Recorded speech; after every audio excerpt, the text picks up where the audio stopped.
Ladies and gentlemen, boys and girls, welcome back inside the Build Barn, finally, after a long hiatus. We are back! We are back! We are getting Doug back! Now, if you don't know me, my name is Matt, and I'm sorry for the long pause in the videos, but we are back now. We were busy doing a lot of other things, but now we're back to the fun, and I'm sure you guys remember Mrs. Zoe and our new co-host, Virginie. Hello. Yay! So some of you might know her as Blonde Rider 94 on Instagram. But we have a lot of fun content together, and we might be doing some motocross stuff also, so stay tuned. And now for surprise number 2, even though that first one was quite the doozy. For surprise number 2, we actually have to hop in the truck and go for a very short drive, so why don't you come with us?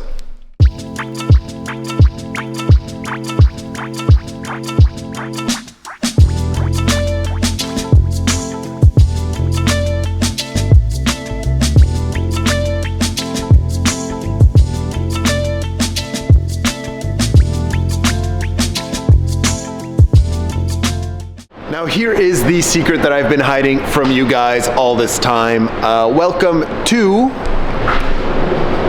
DS Performance. A couple years ago, I want to say 3 or 4 years ago now, I had the opportunity to buy this very speed shop that's been established in Montreal for over, I think it's 13 or 14 years, and needless to say, I jumped on it. These are the guys that have done all the lift kits on my trucks over the years. They've probably done 3 or 4 of them, including the one I have now. They also did the majority of the work on the Toyota Supra, so I knew that they could handle big projects and they could also handle everything that I had up here. And that being said, look what we have here, my Pandem 240Z. So all the work that you've seen on this 240Z up to now has been stuff that I've done in my own garage. But your boy is very busy with, anyways, lots of things. We have the RX-7 project. We have our new daily driver that just arrived this week also that I haven't shown you guys. But this thing was dragging and I don't like that. I want to drive it, the snow's melting, so I brought it to my master mechanic to give me a little bit of a hand on this. And one of the other reasons that we came down here today was because, no, not Zoe. Ta-da! So we have a box fresh from Japan from our good friends at Pandem. That's right, so this is why we came all the way over here, really. We're gonna throw that in the truck. We're gonna head back to the home office or the build barn, and we're gonna figure out what exactly is inside. Are you ready to go home, boss? Yes? You're so pretty. You're even prettier. Wow. It's our very serious bomb sniffing dog, you know. Sniffy sniff. We're good. No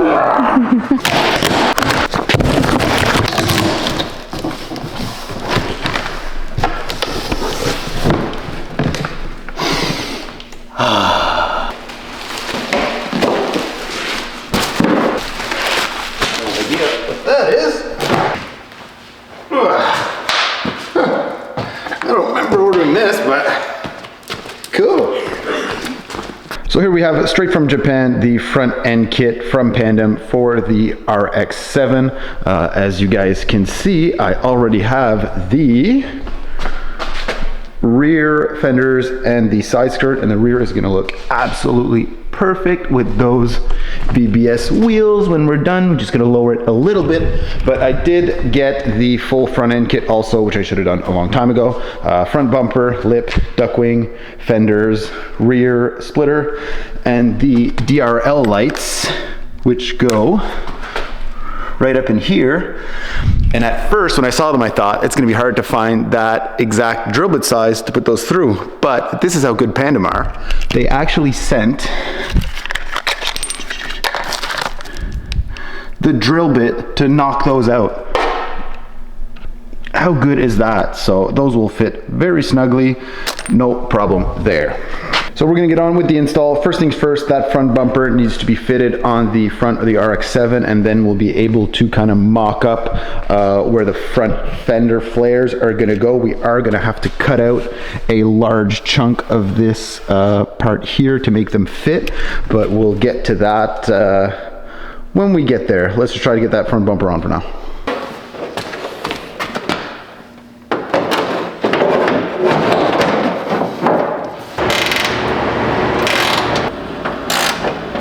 Now here's the difference between a Pandem front bumper and a dumpster fire front bumper. That one took me a good hour trying to fit it, grinding it here and there, just trying to make it work. I put over an hour and it still didn't work. The Pandem bumper, 5 minutes.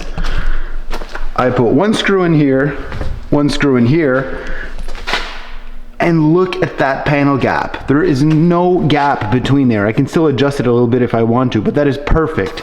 Straight line down. Straight, absolutely straight line down on this side. Absolutely perfect. I mean, you can't beat it.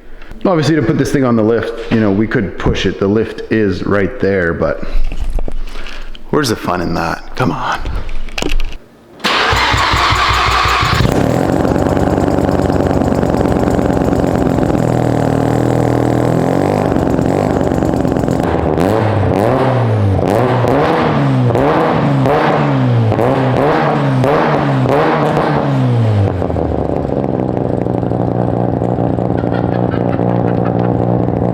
So we moved the car, we fitted the front bumper to 99% where I think it's gonna be. We didn't screw in the top yet because I wanna leave that little bit of adjustment. So now we are on to tackling the front fender flare. All right, so we tried mocking up the fender flare where it would go. We can get it on the front bumper here, but where we're having an issue is behind. We can't really get it close because this whole panel here is gonna have to go inside where the fender is here. So we're gonna go ahead and give that a first cut and try and see where that fender lands. I'm already putting my trust in our new co-host. Are you ready? Oh boy.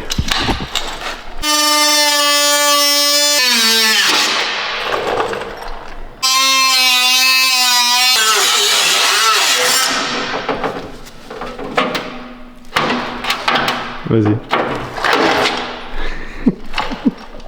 Victory! Oh yeah! All right, so with that piece cut, you can see that this is gonna fall exactly where it needs to be. And on the back end here, we're gonna be very close to where we need to be also. So what we're gonna do is we're gonna put this end on first because it needs to come flush with the front bumper. So we're gonna try and drill this hole here first, get it fitted on the front end side, and then we're gonna move to the rear of the front fender.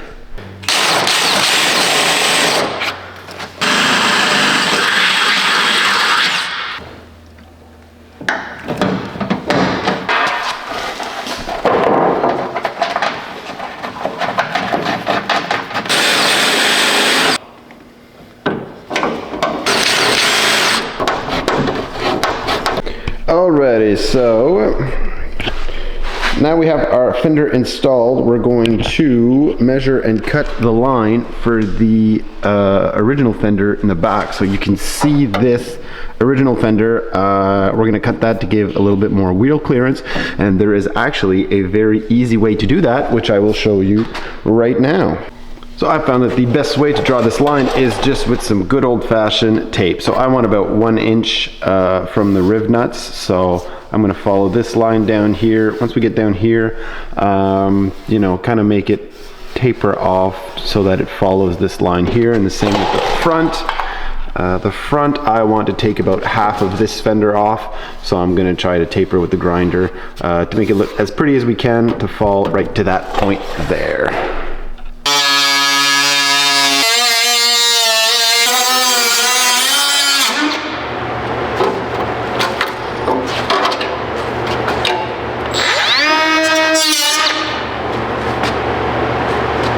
And there we have it. That is what the front fender of an FD3S with the Pandem kit should look like. Pretty clean cut. There's just this little piece here that I'll end up blending in a little more. And obviously we're going to put an undercoating on the exposed metal side so it doesn't rust. We did this side. We also did this side off camera, and we actually drilled the holes for the DRL lights, the daylight running lights. Pandem actually provides you with this drill bit, which is fantastic. And these lights kind of just, bear with me. This is what the daylight running light look like, so they just pop in right there, and you have the entire harness right here that we're going to wire at a later date. And now for the final touch, this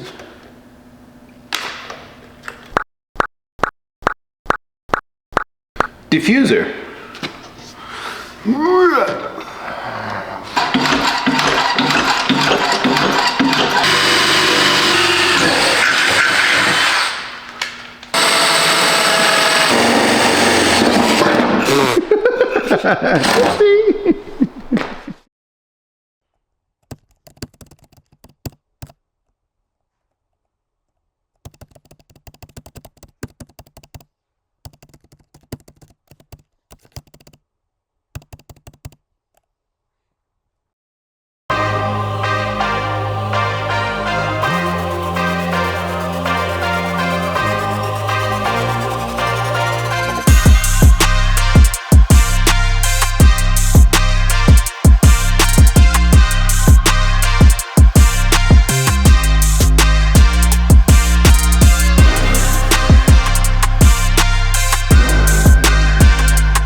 How amazing does this thing look? I can't believe how sick it turned out.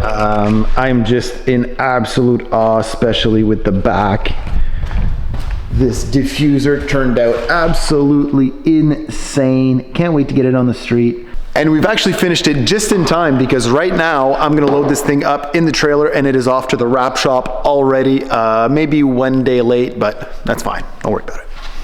So I think that's gonna do it for today. Thank you so much for watching, guys. Like, comment, share, subscribe. As always, it means the world to me, and we will catch you in the next video when we fire up the 240Z. We'll see you then.